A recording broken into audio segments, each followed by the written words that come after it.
So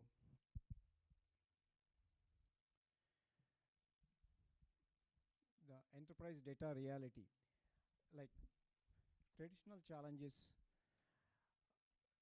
there are a lot of traditional challenges with the RDBMS and traditional databases. So there is schema, those kind of traditional challenges are increasingly to struggle to meet performance and scalability demands.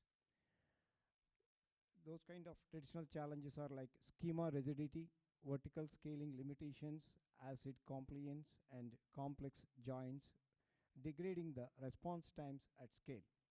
So it means all these traditional challenges will come into one point, like degrading the performance and the scope for the scaling of the systems.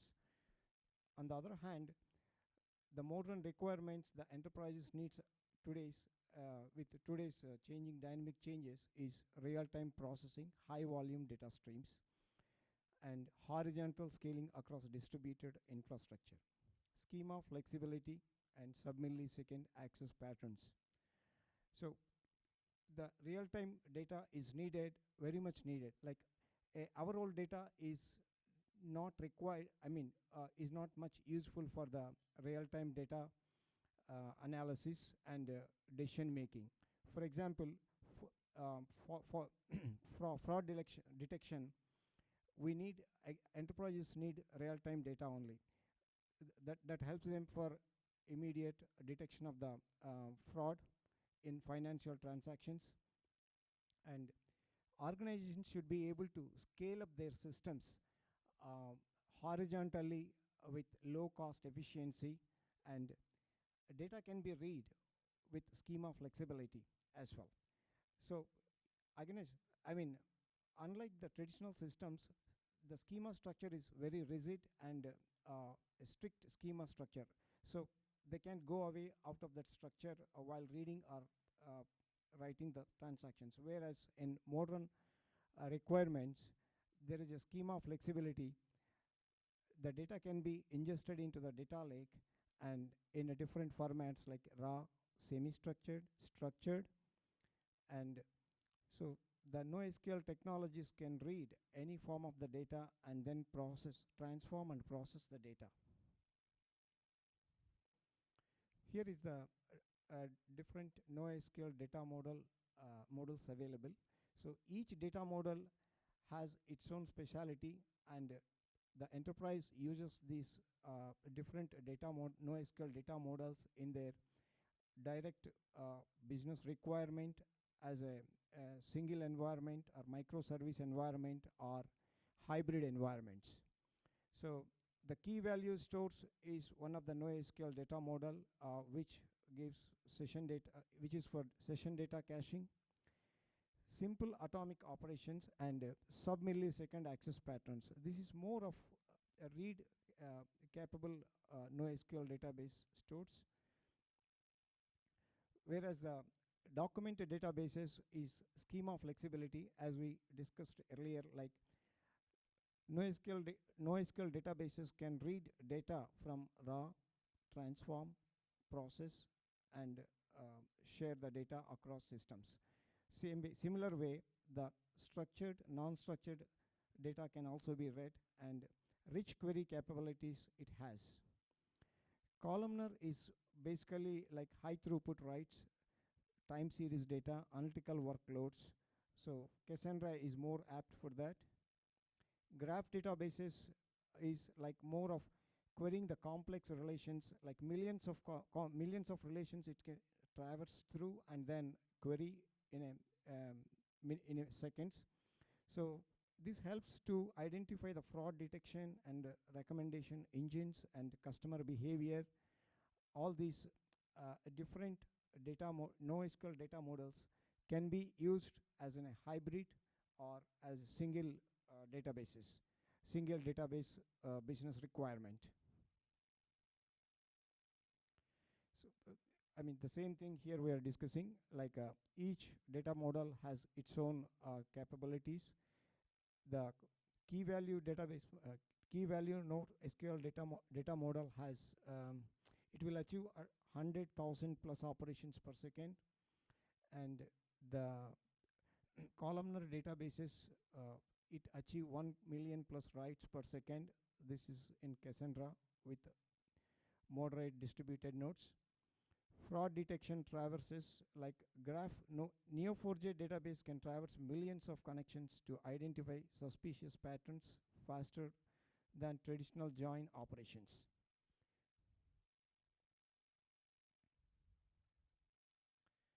Okay, so the distributed design, how it is impacting the scalability. Because of the nature of the system design with distributed, the elastic capability, we can add nodes dynamically based on work demands.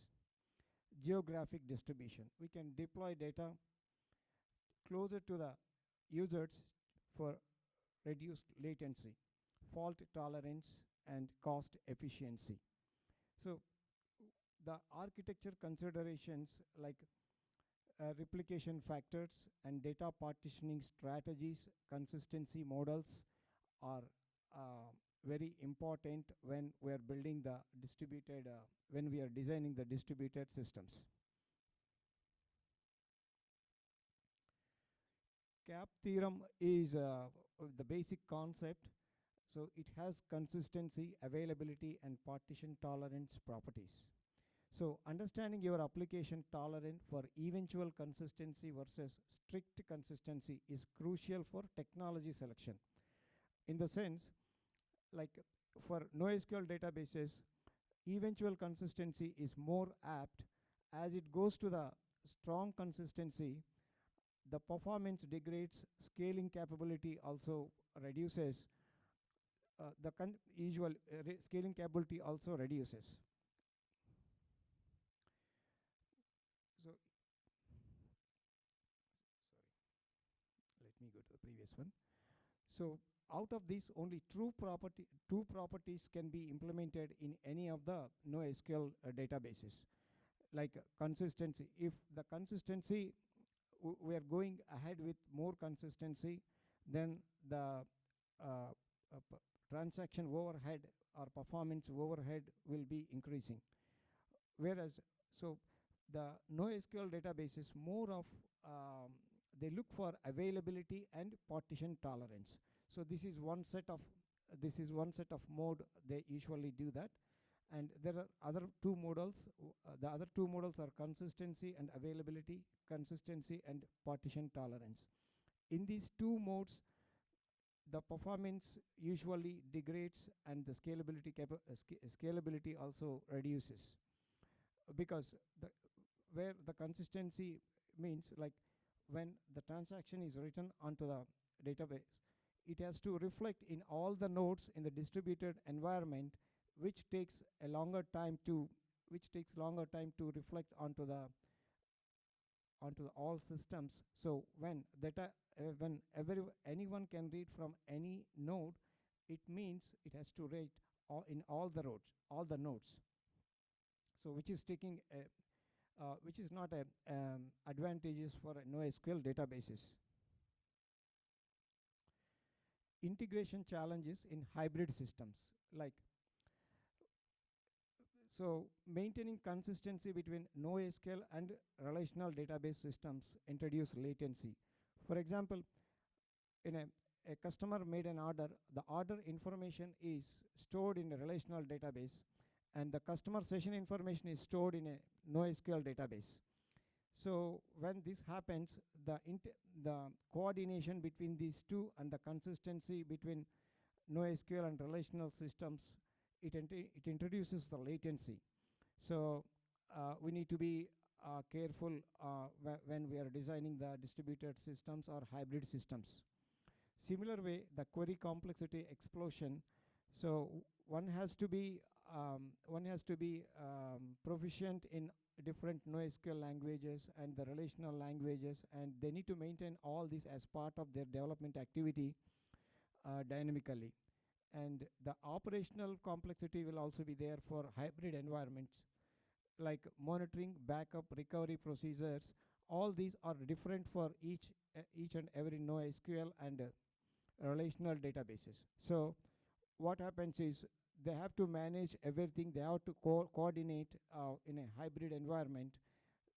They need to make sure that the monitoring happening for each and every database and metrics are captured, and backup and recovery strategies are backup and recovery strategies are maintained accordingly, so that the environments are safe when it requires a restore and recovery. So here, if you see this chart, while the eventual consistency provides a near optimal performance at the cost of the temporary data inconsistencies.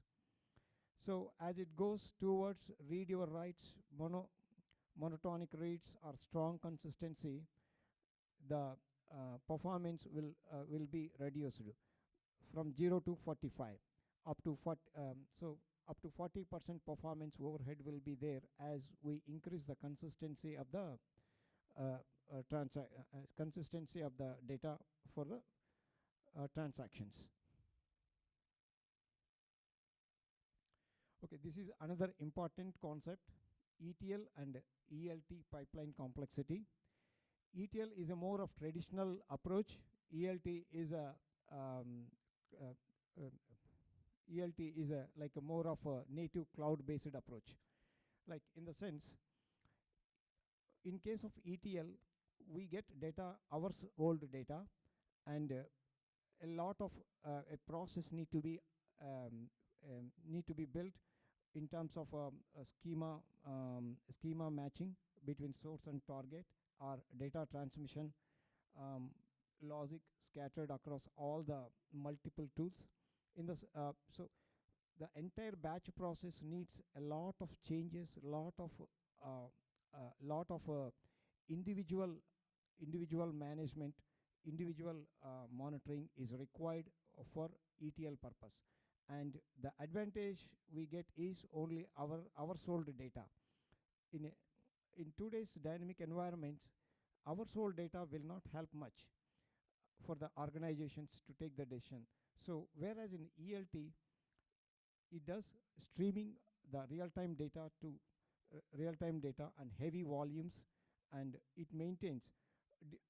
So through this streaming, if organization is managing more than one NoSQL database, the data can stream to a different NoSQL databases based on the topics that you define through the streams. Stream is done through a tool, Kafka, Kinesis, and different other tools can be used. So when we are using the with the modern ELT schema, on-read flexibility with data lakes, and event-driven architectures, reducing the latency. In the sense, there is no manual intervention while when to run data transmission, when to run processing the data. Based on the events that it receives through the streaming, data streaming, the data transmission or data processing task will be triggered based on the events. So that way the data processing happens online and very quick, and the real-time data is available for the real-time decisions for the organizations. Unified monitoring across the pipeline stages. There is a possibility of maintaining the unified monitoring across the pipeline. So ETL is more apt for in today's cloud native environments and then hybrid environments. So we use Apache Kafka, Apache Airflow for scheduling the batch jobs, cloud native solutions, and then the complexity trade-off often justifies performance gains for real-time analytic workloads.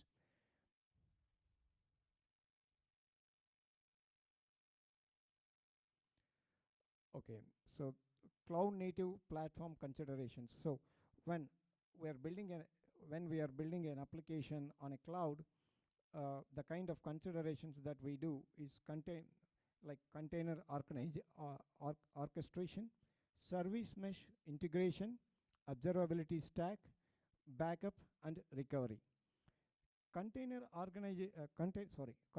orchestration, like NoSQL databases in Kubernetes require careful attention to persistent storage and network policies and resource allocation.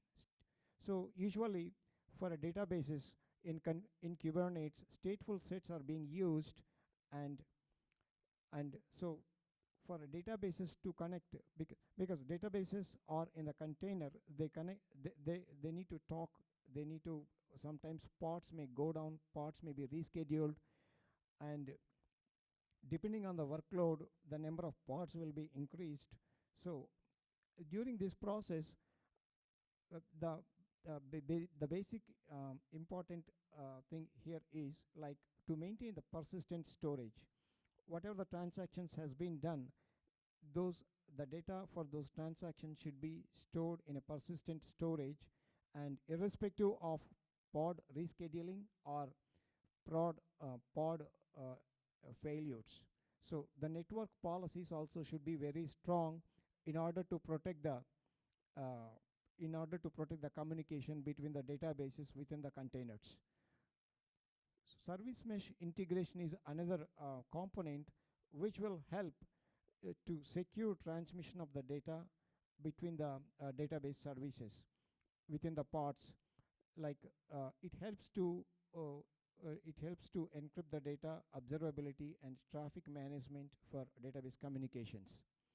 Proper configuration prevents performance bottlenecks whilst maintaining the security. So basically, it maintains the security in terms of encryption, observability, and communications.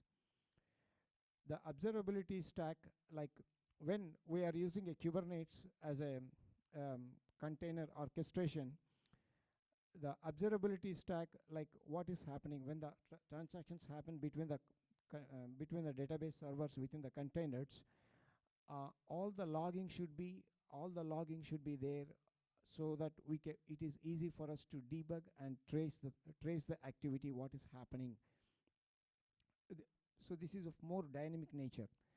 So Prometheus, Grafana, and Jigger are the tools that we use in order to capture the metrics, query patterns, and distributed tracing across microservices architectures. And backup and recovery. Cloud-native backup strategies must account for distributed data placement. Like the distributed environments are located in a multi-region environment, with cross-region replication. So if any node in any of the region goes down or failure, need restore and recovery, the backup strategy should be in such a way all the backups should be shareable across all the regions. So the quick restore recovery strategies will be helpful for the same. Streaming analytics infrastructure. So how the streaming happens in the NoSQL how streaming happens for the infrastructure, like data ingestion, and first data will be ingested, and then stream processing. So as part of the data ingestion, Apache Kafka handles millions of events per second with low latency. Configure appropriate partition strategies, retention policies for optimal throughput. So then stream of processing, as part of the stream of processing, Apache Flink or Kafka streams provide a stateful processing capabilities. Like window functions helps to isolate a specific set of data, and exactly once semantics means it will avoid the duplicates as part of this stream processing during the real-time computations. And then once the data is processed, the data will be processed events flow into the appropriate NoSQL stores based on access patterns, time series data to Cassandra, documents, MongoDB, and graphs to Neo4j. So as we mentioned, like each microservice can have its own NoSQL database. The streaming the streaming architecture helps to stream data for all the different NoSQL databases, and based on the topics, based on the partitions, it will pass through the process the data and then pass through the data for storage to different NoSQL databases. And then real-time serving, replication, applications query processed data with sub-second latency, proper indexing and caching strategies ensure responsive user experiences. So here is the microservices architecture patterns. Database per service, like each microservice manages its own NoSQL database, ensuring loose coupling, independent scaling requires careful consideration of cross-service queries and transactions. So when each microservices has its own NoSQL database, it has an advantage of independent scaling. So, but at the same time, when we are doing a cross-service queries, like if we need to query data from more than one NoSQL database, we need to consider there will be a delay in processing the queries because of the data consistency. So we probably need to follow event triggering concept in order to make sure that the data is consistent when we query the data. Event sourcing, store events rather than a current state in the NoSQL event stores. This enables audit trails, temporal queries, and eventual consistency across service boundaries. There is another concept to improve the reads and writes. So you you can separate the both read and writes with CQRS implementation. So for reads, a separate NoSQL database; for writes, separate NoSQL databases. But again, it is we need to carefully consider the data eventual data consistency, how much eventual data consistency is feasible for the requirement.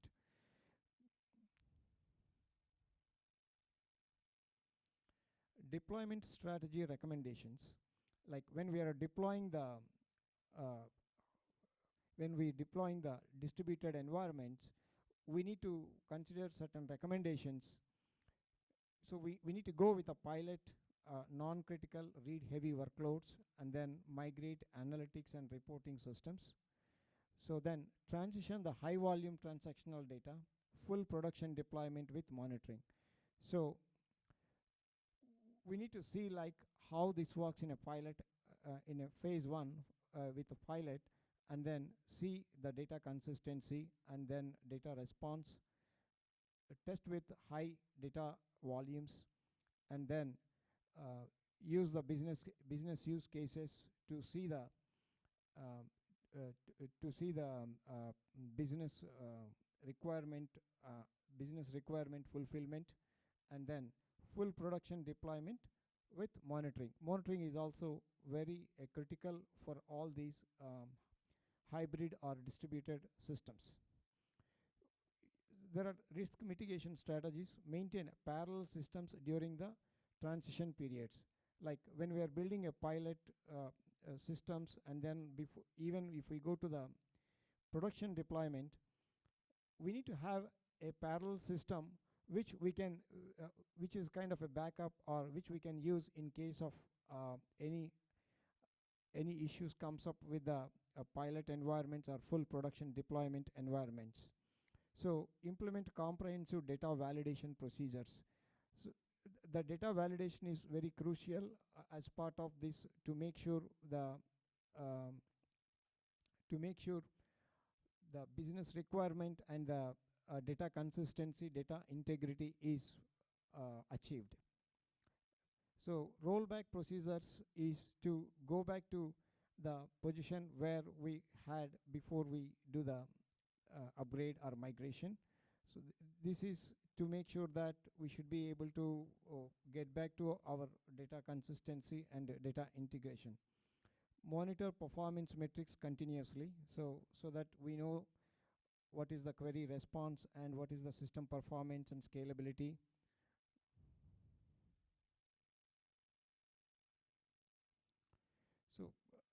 while doing all these, while building the architectures, so the success metrics are like query response time improvements, throughput capacity increases, infrastructure cost optimization, developer productivity gains, system reliability improvements. So all these are important success metrics that we need to look into as part of the evaluation. So the key takeaways for this while building these architectures, distributed database architectures, is strategic technology selection.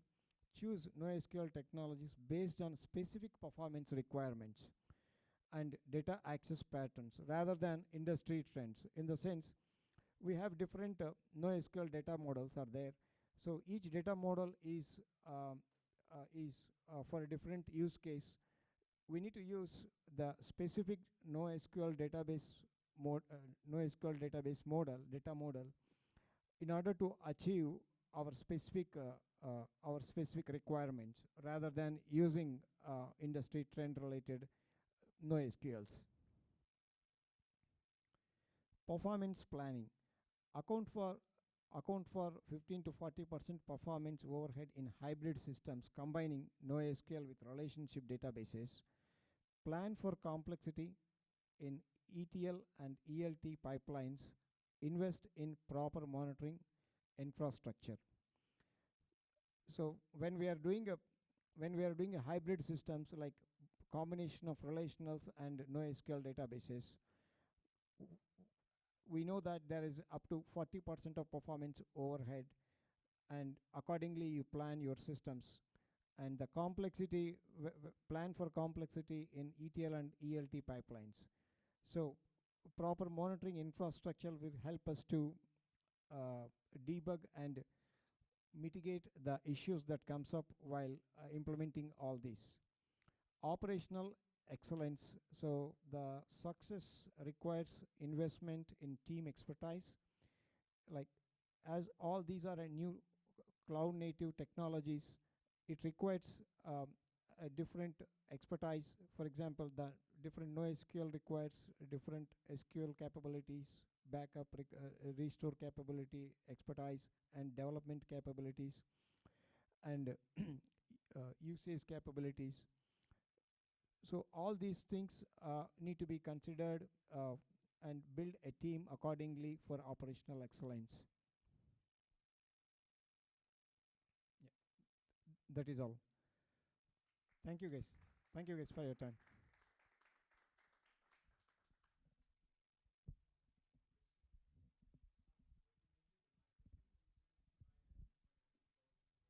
Uh-huh.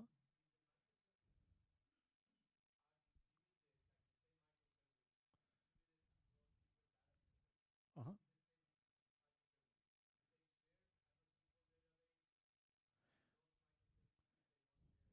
Yes. So, basically, we are talking about the microservice. So it is in terms of application. For example, we were talking about the different data models for the NoSQLs. Suppose if our intention is like heavy write throughput, we wanted to store high throughput telemetry information, for example, sensor data information, high throughput. So that is, we treat it as a one microservice and we isolate that as one microservice. Means the application will only concentrate on high throughput writes to the respective NoSQL database. So there will be only one NoSQL database, but the nodes can be distributed across the regions, across the locations. It does not matter. It can be scaled horizontally.